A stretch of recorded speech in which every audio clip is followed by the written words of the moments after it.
ಹೀಗೆ BJP core ಕಮಿಟಿಯಲ್ಲಿ Sandur ಜಟಾಪಟಿ ಬಹಳ ಜೋರಾಗಿ ನಡೆದಿದೆ. ಒಂದು ಹಂತದಲ್ಲಿ ಬೇಸರಗೊಂಡು ಸಭೆಯಿಂದ ಶ್ರೀರಾಮುಲು ಅವರು ಹೊರಟಿರ್ತಾರೆ. ಆ ಟೈಮ್ನಲ್ಲಿ ಅವ್ರು ಹೇಳ್ತಾರೆ, ಇಲ್ಲ ನಾನು ಮೀಡಿಯಾ ಮುಂದೆ ಹೋಗ್ತೀನಿ, ಮಾಧ್ಯಮಗಳ ಮುಂದೆ ಹೋಗ್ತೀನಿ, ಹೇಳ್ತೀನಿ ಎಲ್ಲ ಏನೇನಾಗಿದೆ ಅನ್ನುವಂಥದ್ದನ್ನು ವಿಚಾರನ ಬೇಸರಗೊಂಡು ಅವ್ರು ಹೇಳ್ತಾರೆ. ಈ ವೇಳೆ ರಾಮುಲು ಅವರನ್ನ ಸಮಾಧಾನಿಸಿರ್ತಾರೆ ಉಳಿದ ಸದಸ್ಯರು. ನಂತರ ಸಭೆ ಮುಗಿಸಿ ಹೊರಬಂದಂತ ಬಳಿಕವೂ ಕೂಡ ಅವರ ಮನವೊಲಿಕೆಗೆ ಬಹಳ ಪ್ರಯತ್ನಗಳು ನಡೆದಿದೆ. ವಿಜಯೇಂದ್ರ, ಸಿಟಿ ರವಿ ಜಗನ್ನಾಥ ಭವನದ ಹೊರಭಾಗದಲ್ಲಿ ಅವರ ಮನವೊಲಿಸುವಂತ ಪ್ರಯತ್ನವನ್ನ ಪಟ್ಟಿದ್ದಾರೆ. ಹೀಗಾಗಿ ಇಲ್ಲಾಂದ್ರೆ ಒಂದು ಹಂತದಲ್ಲಿ ಅವರು ಈ ಕಮಿಟಿ ಸಭೆಯಿಂದ ಹೊರಗೆ ಬರ್ತಾ ಇದ್ದಂಗೆ ಒಂದು ರೀತಿ ಮಾಧ್ಯಮದ ಮುಂದೆ ಬ್ಲಾಸ್ಟ್ ಆಗೋರಿದ್ರು. ಆದರೆ ಅದಕ್ಕೆ ಅವಕಾಶ ಮಾಡಿಕೊಡುವಂಥ ಕೆಲಸ ಆಗಲಿಲ್ಲ. ಅದನ್ನು ಅವರನ್ನು ತಡೆ ಹಿಡಿಯುವಂಥ ಪ್ರಯತ್ನ ಆಯಿತು, ಅವರನ್ನು ಮನವೊಲಿಸುವಂಥ ಪ್ರಯತ್ನ ಆಯಿತು. ಸಿಟಿ ರವಿಯವರು, ವಿಜಯೇಂದ್ರ ಅವರು ರಾಮುಲು ಅವರನ್ನು ವಿಶ್ವಾಸಕ್ಕೆ ತೆಗೆದುಕೊಳ್ಳುವಂಥ ಪ್ರಯತ್ನವನ್ನು ಪಟ್ಟರು. ಹೋಗಬೇಡಿ, ಈ ಥರ ಎಲ್ಲ ಮಾಡಬೇಡಿ ಅನ್ನುವಂಥ ವಿಚಾರ. ಕಿರಣ್ ನೇಡಕೆ ನಮ್ಮ ಪ್ರತಿನಿಧಿ ಇದಕ್ಕೆ ಸಂಬಂಧಪಟ್ಟಂಗೆ ಮತ್ತಷ್ಟು ಡೀಟೇಲ್ಸ್ ಅನ್ನು ಕೊಡ್ತಾರೆ. ನಮ್ಮ ಜೊತೆಗೆ ನೇರ ಸಂಪರ್ಕದಲ್ಲಿ ಜಾಯ್ನ್ ಆಗ್ತಾ ಇದ್ದಾರೆ. ಕಿರಣ್, ಈಗ ಆಲ್ರೆಡಿ ಯತ್ನಾಳ್ ಅವರ ಬಣದ ವಿಚಾರಕ್ಕೆ ಸಂಬಂಧಪಟ್ಟಂಗೆ ಏನೇನಾಗ್ತಾ ಇದೆ, ವಿಜಯೇಂದ್ರ ಬಣದ ನಡುವೆ ಅನ್ನುವಂಥದ್ದನ್ನ ನಾವು ನೋಡ್ತಾ ಇದ್ವಿ. ಮತ್ತೊಂದು ಕಡೆ ಡಿ.ವಿ. ಸದಾನಂದ ಗೌಡರ ರೀತಿಯಾದಂಥ ಸಮಾನ ಮನಸ್ಕರ ಮತ್ತೊಂದು ಬಣ ಕೂಡ ಬಿಜೆಪಿಯಲ್ಲಿ ಎರಡೂ ಕಡೆನೂ ಕೂಡ ತಮ್ಮ ಅಸಮಾಧಾನ ವ್ಯಕ್ತಪಡಿಸ್ತಾ ಇರುವಂಥದ್ದನ್ನ ನೋಡ್ತಾ ಇದ್ವಿ. ಇದೇನಿದು ಹೊಸದಾಗಿ ಈಗ ಬಳ್ಳಾರಿಗೆ ಸಂಬಂಧಪಟ್ಟ ಹಾಗೆ ಇದು ದೊಡ್ಡ ಬೆಂಕಿ ರೀತಿಯಾಗಿ ಕಂಡು ಬರ್ತಾ ಇದೆಯಲ್ಲ, ಇದು ಯಾವ ಕಡೆಗೆ ಸಾಗ್ಬೋದು ಅಂತ ಹೇಳಿ ಕಿರಣ್? ಮಾಲ್ತೇಶ್, ಕೋರ್ ಕಮಿಟಿ ಸಭೆಯಲ್ಲಿ ನಿನ್ನೆ ಸಂಡೂರು ಉಪಚುನಾವಣೆ ವಿಚಾರ ಪ್ರಸ್ತಾಪವಾದಂತಹ ಸಂದರ್ಭದಲ್ಲಿ ಈ ಎಲ್ಲ ಜಟಾಪಟಿಗಳು ಆರಂಭವಾಗಿರುವಂಥದ್ದು. ಆರಂಭದಲ್ಲಿ ಬಳ್ಳಾರಿ ಜಿಲ್ಲಾಧ್ಯಕ್ಷತೆಗೆ ಬಿಜೆಪಿ ಜಿಲ್ಲಾಧ್ಯಕ್ಷತೆ ವಿಚಾರ ಚರ್ಚೆ ಆದಂತಹ ಸಂದರ್ಭದಲ್ಲಿ ಶ್ರೀರಾಮುಲು ಅವರು ಆಕ್ಷೇಪವನ್ನು ಎತ್ತಿರ್ತಾರೆ. ಅಂದ್ರೆ ಜನಾರ್ದನ್ ರೆಡ್ಡಿ ಅವರ ಮಾತನ್ನ ಅವರಿಗೆ ಮಾತಿಗೆ ಮಣೆ ಹಾಕಿ ಜಿಲ್ಲಾಧ್ಯಕ್ಷರನ್ನು ನೇಮಕ ಮಾಡುವಂತಹ ಪ್ರಕ್ರಿಯೆ ಆಗಿದೆ ಅನ್ನುವಂಥ ಆಕ್ಷೇಪವನ್ನು ಎತ್ತಿರ್ತಾರೆ.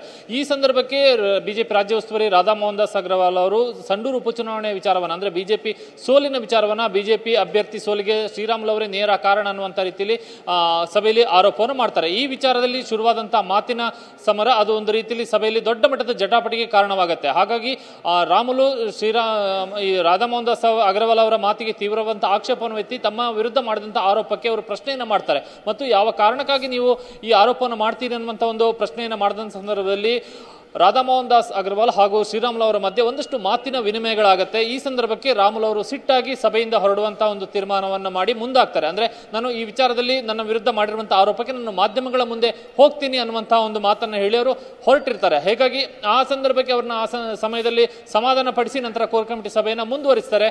ನಂತರದೂ ಕೂಡ ಈಗ ಇವತ್ತು ಶ್ರೀರಾಮುಲು ತಮ್ಮ ಅಸಮಾಧಾನವನ್ನು ಬಹಿರಂಗವಾಗಿ ವ್ಯಕ್ತಪಡಿಸಿದ್ದಾರೆ. ತಮಗೆ ಯಾವ ರೀತಿಯಲ್ಲಿ ಆಗಿ ಸಮಸ್ಯೆ ಆಯ್ತು ಅನ್ನುವಂಥದ್ದನ್ನು ಹೇಳುವಂತಹ ಪ್ರಯತ್ನವನ್ನು ಮಾಡಿದರೆ ಜೊತೆಗೆ ನಿನ್ನೆ ರಾತ್ರಿಯೇ ಬಿಜೆಪಿ ರಾಷ್ಟ್ರೀಯ ಸಂಘಟನಾ ಪ್ರಧಾನ ಕಾರ್ಯದರ್ಶಿ ಮತ್ತು ಇಬ್ಬರು RSS ಮುಖಂಡರಿಗೆ ತಮ್ಮ ದೂರವಾಣಿ ಮುಖಾಂತರ ಶ್ರೀರಾಮುಲು ಕೊಟ್ಟಿದ್ದಾರೆ. ಹೀಗಾಗಿ ಈಗ ಯತ್ನಾಳ್ ಮತ್ತು ವಿಜೇಂದ್ರ ಬಣದ ಒಂದು ತಿಕ್ಕಾಟದ ನಡುವೆ ಈಗ ಜನಾರ್ದನ್ ರೆಡ್ಡಿ ಹಾಗೂ ಶ್ರೀರಾಮುಲು ಅವರ ನಡುವಿನ ತಿಕ್ಕಾಟವನ್ನು ಕೂಡ ನಿಭಾಯಿಸಬೇಕಾದಂತಹ ಒಂದು ಪರಿಸ್ಥಿತಿಗೆ ಬಿಜೆಪಿ ಬಂದು ತಲುಪಿದೆ. ನಿನ್ನೆ ಒಂದು ಹಂತದಲ್ಲಿ ಯಾವ ರೀತಿಯಾದಂತಹ ಒಂದು ವಾತಾವರಣ ಇತ್ತಂದ್ರೆ ಕೋರ್ ಕಮಿಟಿ ಸಭೆಯಿಂದ ಹೊರಟಿದ್ದಂತಹ ಶ್ರೀರಾಮುಲು ನೇರವಾಗಿ ತಮ್ಮ ವಿಚಾರವನ್ನ ನಾವು ಮಾಧ್ಯಮದ ಮುಂದೆ ಹೇಳ್ತೀನಿ ಅನ್ನುವಂಥ ಮಾತನ್ನ ಹೇಳಿ ಅಲ್ಲಿಂದ ಹೊರಡೋದಕ್ಕೆ ಮುಂದಾಗಿರ್ತಾರೆ.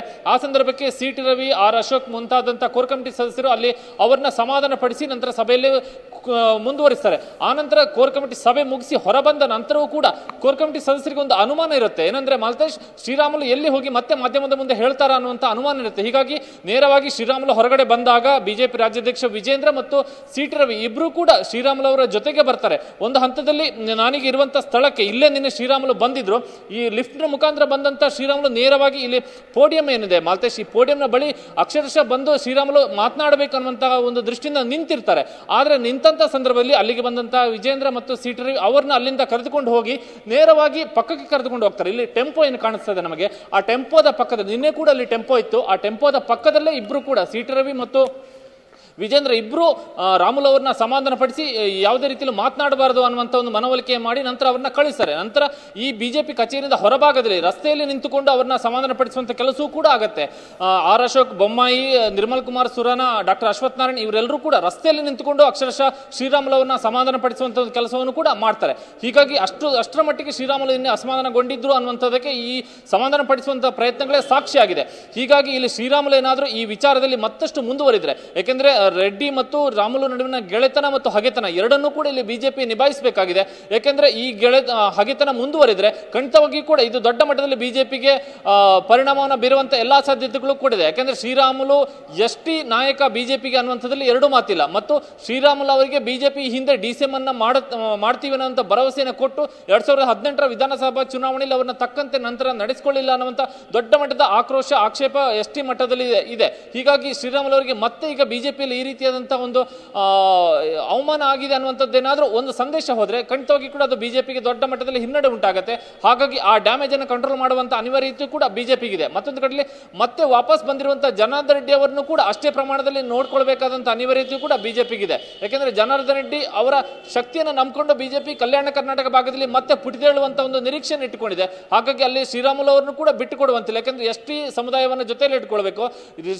ಜನಾರ್ದನ್ ರೆಡ್ಡಿ ಅವರನ್ನು ಕೂಡ ಬಿಟ್ಟುಕೊಡುವಂತಿಲ್ಲ. ಕಲ್ಯಾಣ ಕರ್ನಾಟಕ ಭಾಗದಲ್ಲಿ ಬಿಜೆಪಿ ಮತ್ತೆ ತನ್ನ ಬೇರನ್ನು ಬಿಡಬೇಕು. ಹೀಗಾಗಿ ಇಬ್ಬರನ್ನು ಜೊತೆಯಲ್ಲಿ ಇಟ್ಟುಕೊಂಡು ನಿಭಾಯಿಸಬೇಕಾದಂತ ಒಂದು ಅನಿವಾರ್ಯತೆ ಬಿಜೆಪಿಗಿದೆ. ಎಷ್ಟರ ಮಟ್ಟಿಗೆ ಈ ವಿಚಾರದಲ್ಲಿ ಶ್ರೀರಾಮುಲು ಇವತ್ತು ತಮ್ಮ ಬೇಸರವನ್ನ ಎಷ್ಟು ದೊಡ್ಡ ಪ್ರಮಾಣದಲ್ಲಿ ಹೊರಹಾಕಿದಾರೋ ಅದಕ್ಕೆ ಈಗ ಶಾಸಕ ಜನಾರ್ದನ್ ರೆಡ್ಡಿ ಯಾವ ಪ್ರತಿಕ್ರಿಯೆಯನ್ನು ನೀಡ್ತಾರೆ ಅನ್ನುವಂಥದ್ರ ಮೇಲೆ ಈ ಪ್ರಕರಣ ಎಷ್ಟು ಮುಂದುವರಿಯುತ್ತೆ, ಎಷ್ಟರ ಮಟ್ಟಿಗೆ ಶಾಂತವಾಗುತ್ತೆ ಅನ್ನುವಂಥ ನಿರ್ಧಾರ ಆಗುತ್ತೆ. Maltesh, thank you Kiran.